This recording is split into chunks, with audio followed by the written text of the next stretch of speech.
Welcome, and thank you so much for being here today. Are you a successful, motivated guy who really wants to kick your porn habit, but you're struggling to overcome it? Well, that's where I come in, and that's exactly what I can help you with. My name's Michael Quirk, and today we're going to talk about 5 common causes of porn addiction. These are the most common causes that I see every single day in my practice. The topic that we're going to talk about, it's a topic that's often shrouded in shame and fear and secrecy. It's the topic of porn addiction. Porn addiction is a growing concern, and many people are silently struggling with it. Although, as you may have noticed, it's being covered more and more in the media. And that's simply because more and more people are struggling with it. In my work, I can tell you I have seen it increasing every single year. And like any other addiction, it's not something that happens in a vacuum. There are underlying causes, there are reasons for it. And today, I want to explore and talk with you about 5 common reasons that might be contributing to the development of your porn addiction. My hope is that by understanding these causes, you can gain a better perspective on why this addiction is so pervasive, why you might be struggling with it, and what we might be able to do to address it. So, the primary cause that I see is what I call psychological or emotional factors. Let's start with that. Let's start with the first one, psychological factors. Many people turn to pornography as a way to cope with difficult emotions and psychological issues. So, for example, anxiety, depression, anger, low self esteem, feelings like that. Now, we know those are all very powerful emotions, and they can drive a person towards porn addiction or compulsive porn use as a form of relief and as a form of escape. Now, when somebody's feeling overwhelmed by their thoughts or emotions, pornography does provide temporary relief.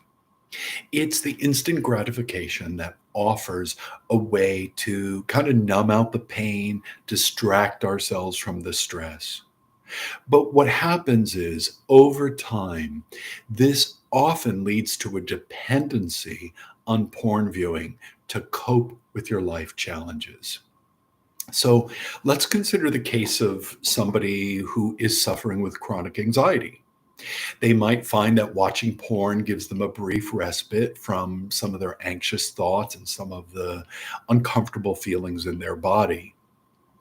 But what happens is, as the anxiety persists, as the worry continues, as the scary images go through your brain, you might start to rely more and more on viewing porn.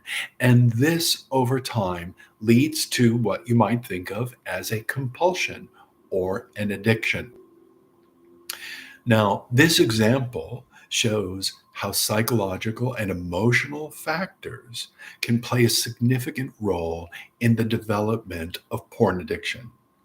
And it's important to remember that these factors don't exist in isolation, right? Often, we have several situations in life that we're dealing with that are complicated or difficult. So they can all interact and fuel compulsive use of porn.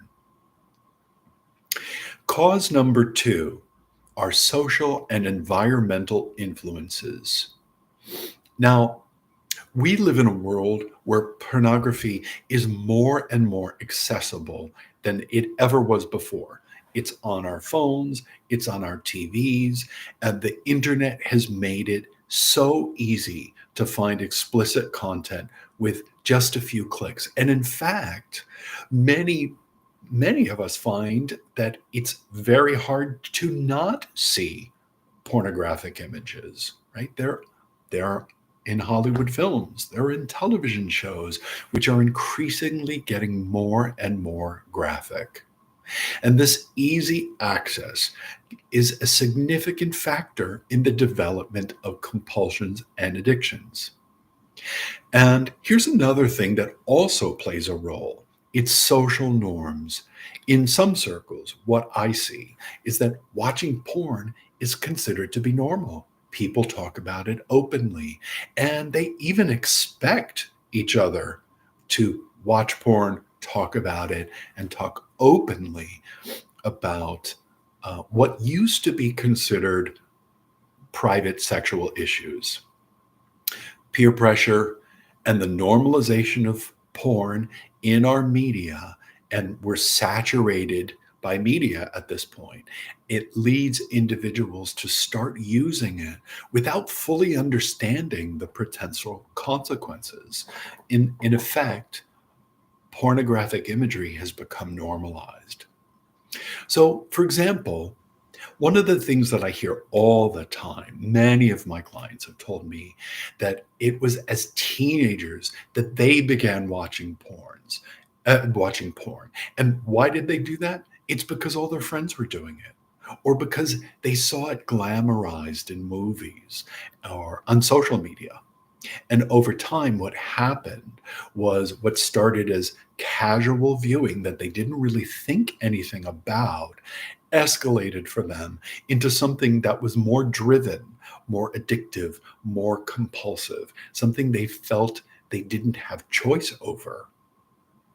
The environment that we're in, both the online environment and the offline environment, heavily influences our behavior. So, like they say, if you want to know who you are, look at the five closest people to you in your life. That's going to tell you a lot about your values and your habits. And when it comes to porn addiction, these social and environmental factors create a kind of perfect storm. Let's talk about cause three. I just mentioned it briefly. And again, as I get older and possibly, hopefully, wiser, I keep my fingers crossed about that. Many of my clients are getting younger and younger and younger. And they talk to me about their early exposure to pornography. Some people told me that they grew up in households where one or both parents were openly viewing pornography and talking about it. And so the third cause that I'm talking with you about is early exposure. That's being exposed to pornography at a young age. And this is something that can have long-lasting effects on the human brain and on human behavior. The earlier that you're exposed to porn, the more likely you are to develop unhealthy, compulsive attitudes towards sex and relationships. And the more likely it is that you're going to have a distorted image and expectation of what real sex and real relationships are like.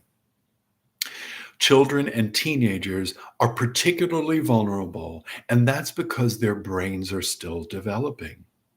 So when they're exposed to explicit content early on in life, what it does is it shapes their understanding of sex in ways that are not realistic and that are not healthy for them or their partners. Imagine a young person who stumbles on porn before they've even had a chance to learn about sex from a healthy source. Their first experiences with sexuality are linked to what they see online. And this creates a skewed perception of what sex can and should be like. It creates distorted expectations about themselves, their bodies, pleasure, other people, emotions, and sexual relationships in general. The early exposure that we're talking about can set the stage for a lifetime of addictive behaviors if nothing is done about it. That's because our brain becomes conditioned to seek out the same kind of stimulation that it first encountered. And this leads to a cycle of increasing use and what we call dependency. Let's talk about cause number 4. These are biological and neurological factors. Now, when we're talking about the fourth cause, the human brain is wired to seek pleasure and to avoid pain, right? That makes sense. It's human to do that. When we do something that feels good, like eating or having sex or even watching a movie, or playing tennis, for example, our brain releases a chemical called dopamine. And that that chemical reinforces the seeking behavior and the expectation of pleasure. So, in short, it makes us want to do that activity. It motivates us to repeat those actions over and over and over again. In essence, it's a biochemical reward mechanism. Pornography triggers the same dopamine release, but it does so in a very concentrated way. And that's because just like the drugs that people use, like marijuana, all the other drugs that are being widely used, they are designed to be addictive. And so is porn, right? The makers and marketers of porn know how to hook you, just like the social media companies know how to do that. And they use that, they weaponize those tools and those techniques and those strategies against your brain and its desire for pleasure and its desire to avoid pain. So every time that you watch porn, your brain gets a rush of dopamine and it feels incredibly rewarding. Over time, your brain starts to crave more and more of this dopamine hit. And this is what leads to compulsive behavior. It's similar to what happens, as I've mentioned, it's similar to other addictions like drugs and alcohol, gambling, overeating. The brain's reward, in essence, becomes hijacked. And so what happens is you start to feel compelled. You start to be overcome with urges to seek out the porn to satisfy your cravings. Now, research has shown us that consistent porn use actually changes the structure and the functioning of your brain, making it harder and harder to stop this behavior. This is why porn addiction can be so difficult to break. It's because it's not just a habit, it's not just a moral failing, it isn't just being weak willed. It's a deeply ingrained pattern that gets worn in to the brain. Cause number 5, let's talk about that now. That's relationship issues. And again, that's something that I hear literally every single day in my practice. People talk with me about relationship issues, conflict, alienation, and relationship stress. Problems in intimate relationships drive people to seek out porn as an alternative to real life intimacy. Think about it. If you feel disconnected from your partner, or if there's a lack of sexual satisfaction, or if there's fear, embarrassment, anxiety in your sex life, then it's likely that you're going to turn to porn to fill the void and to avoid the discomfort of facing your relationship issues head on. This creates a vicious cycle. The more that somebody relies on porn, the less likely they are to work on, fix, address, and deal with the real issues in their relationship. Avoidance kicks in and it takes over. In psychology, we call this negative conditioning, right? That is, you avoid something and you feel better, you get relief as a result of it. That literally conditions your nervous system that the way to feel good is to avoid things, and the dangerous thing is to turn towards them and address them. Over time, this leads to more and more distance, more dissatisfaction, both in your relationship and in your sex life. So think for a minute. I want you to imagine a couple struggling with communication, right? As most humans do. One partner might start using porn as a way to avoid dealing with the underlying issues in the relationship, as a way to cope with the stress. But instead of solving the problem, this makes things worse. It leads to feelings of betrayal, guilt, shame, and further increasing disconnection between the two people in the relationship.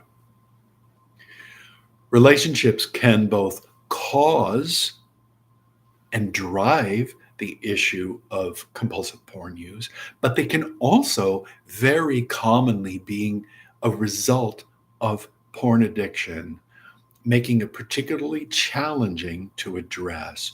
Now, what I will say is this is one of the sadder parts of it.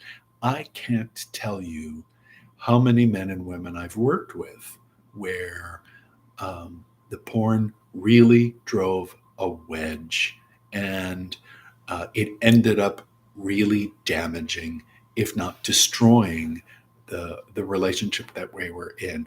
I've also seen the opposite, or I've also seen a similar situation with some of my clients who are single and they met somebody who discovered their porn addiction or their porn compulsion, and they scared away somebody who was a good catch.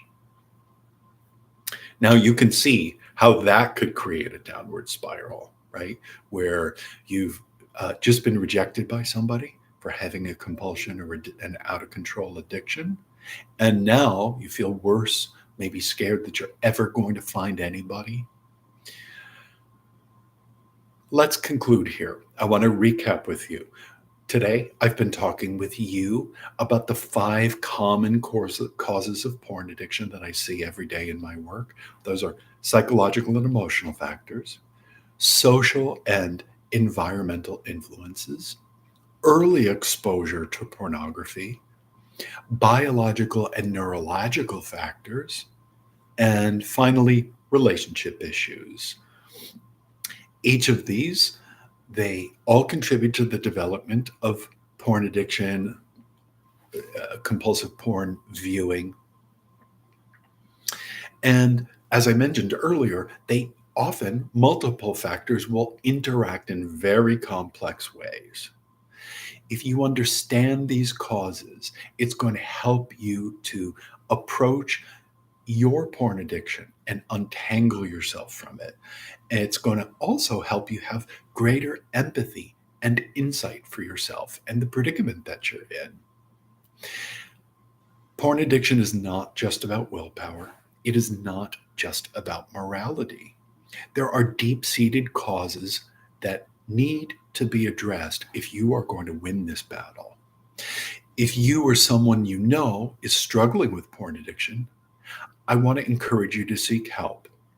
Whether it's through counseling, support groups, other resources, there are ways to overcome this addiction. It does take work, it takes time, it takes effort, it takes prioritizing it, but you can regain control of your life. So, my final message for you today is please don't just fight the symptom of compulsive porn use. You're going to lose that battle. It's not going to work. What you need to do, and that's because you're fighting the wrong battle. And what you need to do is you need to address the symptom and the underlying causes that are fueling it, right? Porn addiction, it does something. It fulfills a function for you. So you want to address the addiction, address the compulsion, and address everything that's driving it underneath. Now, here's my question for you. Are you ready to do something about your porn use? If so, please watch my video at www www.kickthehabitforever.com. Thank you so much for your time, and I hope you have a great day.